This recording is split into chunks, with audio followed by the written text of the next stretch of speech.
Hello gentlemen, it is Steve Jabba and it is Wednesday, October the 8th, 2014, and this is a podcast, an article about reasons why London pick-up artists are beginning to get a bad rep.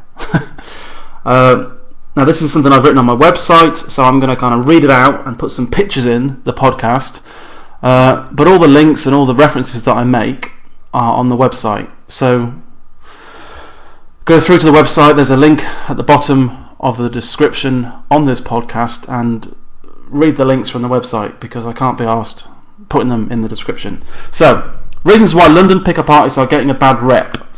So I've got some sources in London, and it seems to me that London is now the pickup artist centre of the universe, and it's developing something of a reputation amongst the local female population. But unfortunately, this is for all the wrong reasons. So in this podcast and in the article that I've written, I'm going to attempt to point out where I think this new breed of so-called pickup artist is going wrong, with the hope of making the podcast / article positive and useful rather than me just sounding off and taking the piss, which I'm tempted to do. Now I suspect that this probably won't apply to the majority of my readers, i.e. people that go on the website. It might apply to people that watch my YouTube channel more. I suspect people that watch the YouTube channel are a bit younger than the guys that come on my website. I suspect, I can't prove that. So maybe it will apply to some of you. If you listen to this podcast and your cheek starts to twitch and you're getting pissed off, tough shit, this is what I think, and it's coming from a good place. So if you take offence, that's your problem, because I'm giving you good information here. So, the new generation of pickup artists and the weird, bizarre and unsavoury antics they're displaying.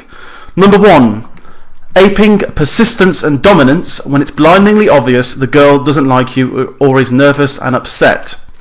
So I've actually seen this with my own eyes. I was walking down Regent Street a year or two ago, and there was this Chinese guy literally stalking this girl all the way down Regent Street. Now he was about 7 inches shorter than the girl, and he was just kind of touching her elbow and her arm and hanging on to her and invading her space and just visibly walking far too fast for his little legs, you know, pursuing the girl as she's desperately trying to get away from him. And she had a kind of distressed and upset look on her face, and she was trying to shake him off by kind of speeding up, going faster and faster down Regent Street and ducking in between other pedestrians, and then finally she just darted into this nearest store with his hand still sort of hanging off her arm. So I actually watched all this and I followed them into the store and just basically inserted myself right in front of the Chinese guy with my back to him and just backed him right the fuck up, and just literally walked him back to get him to stop what he was doing basically, and then turned around and just stared at him. And he just fucked off. And when I wrote this article earlier on today and I was recalling it, it gave me a flash of anger to think about it, because it's just wrong what he was doing, you know. So I think you know when a girl is not interested in you. You can tell, okay?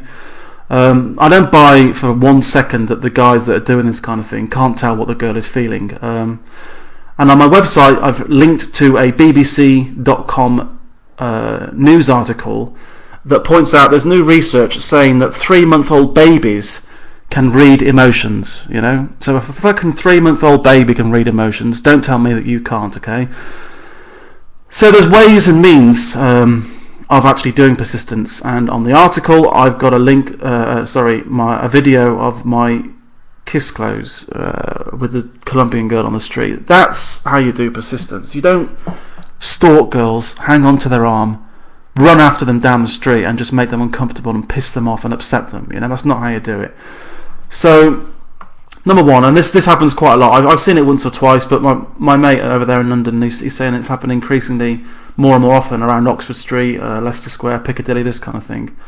So I guess that's the number 1 thing that these guys are doing that's giving the guys, the pickup artists in London, a bad rep. Number 2, this is quite a funny one, approaching in a weird, loopy, gay prance. So this style of approaching avoids approaching the girl directly to make your intentions known, and instead what they're trying to do, I think, is fly under the radar by adopting a sort of cartoonish, convoluted 30-meter arc around the girl before kind of skipping in a really gay way straight up to her, right from the side, and then jumping in front of her with her hands, one hand or two hands splayed out in front of her to try and get her to stop, usually about 8 foot away from the girl. So you'll see the picture that I've put on the video now. So you can see the stick girl, the HB8, always a French tourist, by the way. She's not a French tourist, but the guys that do this kind of thing always say that she looks French, okay? Walking down Oxford Street, and then the pickup artist spots her, and then like gaily starts, this weird looping prance starts as he kind of stalks her down the street, and then runs around, and then in a big kind of circle and arc, runs straight all the way around, and then stops about 8 feet away, and sticks his hand up in her face and says "stop" in a kind of trying to get her to, trying to be dominant and get her to stop. So hopefully you can see from the diagram what I'm talking about. So I don't know where these guys learned how to approach, and I don't like to denigrate other companies. I just stick with what I teach, which is I know is good. But how did it come to this point where these guys are doing this kind of bastardized, clownish fuckwittery that's got absolutely nothing to do with seduction and certainly nothing to do with being a pickup artist? So the point I would make is this: you don't need a technique to stop her, okay? Some girls will walk on, and you need to get them to stop to talk to you. But what's this fucking ridiculous 30-meter arc with this absurd kind of prancing gait as you're walking down the street? What's all that about, If you wanted to get her to stop, you need to learn to be a little bit more dominant and try to build some physical presence. So, not everyone can be over 6 foot tall and well built, but you can learn to carry yourself better, to improve your posture. You can become more assertive, you can project your voice better, wear better clothes, things like that. Now, all of these are factors that strongly influence your initial impression on the girl and your presence. And this is what dictates whether she stops or not. Not this ridiculous prancing gait running up from the side and then stopping about 8 meters away. Now, if I was wrong about this and what I've just said isn't correct, that it's not about all those factors I've just listed, let's assume that I'm wrong.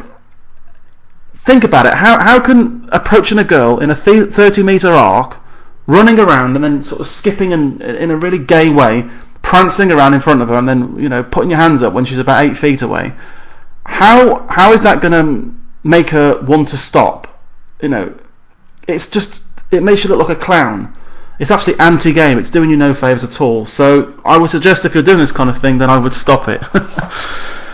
Number 3 thing that these guys are doing to give these pickup artists a bad rep is just a lack of empathy, a basic lack of empathy and concern for other human beings and their feelings.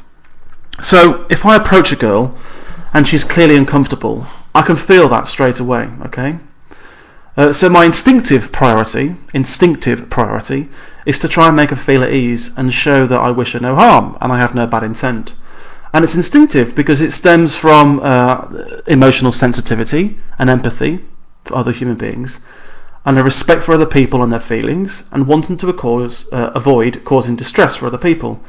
So the correct response if a girl is unsure or nervous when you approach is to back off a little and convey to her that you're not a threat. Now, if she can see in your eyes that you mean her no harm and that you're reading that she's distressed and you're concerned about this, she should start to relax. And it's your responsibility when you approach to avoid causing her distress at all costs, and I mean at all costs as well.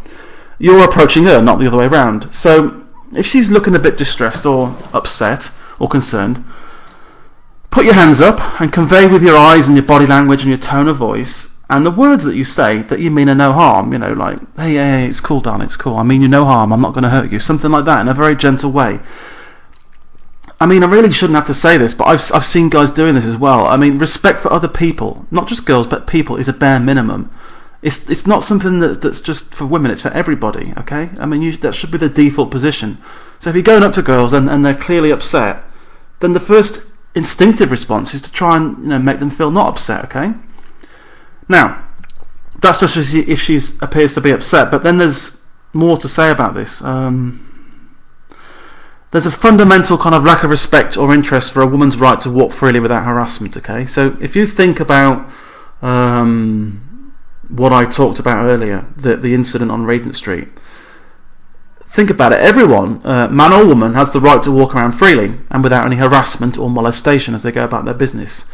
And the Regent Street scene that I described is actually bordering on sexual harassment. And on the article, there's a link to Wikipedia with a definition of sexual harassment. And that Regent Street incident is squarely sexual harassment. No doubt about it. It's just not cool, you know. So if it's getting to that stage with a girl, just leave her the fuck alone, you know. It's not going to happen if she's distressed, she's trying to get away from you. It's not going to happen, and you're causing anxiety and distress for another human being. So just don't be a dick, basically. So that's it. There's 4 reasons there why these guys in London, these pickup artists, are getting a bad reputation. So, you know, just try and have a bit of social intelligence about it.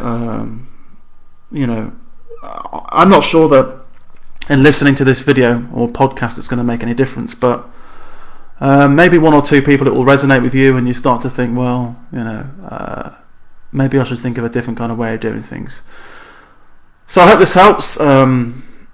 In my video product, The Secret Society, I talk about approaching. I spend about an hour on it, and I talk about how to approach in the right way, with respect, with social intelligence, reading the signs, and knowing what to do and how to react appropriately to actually get interest from girls so that they want to see you again, rather than trying to press gang them and harass them and scare them into meeting you, which is never going to work. So check out the article. There's a link to The Secret Society.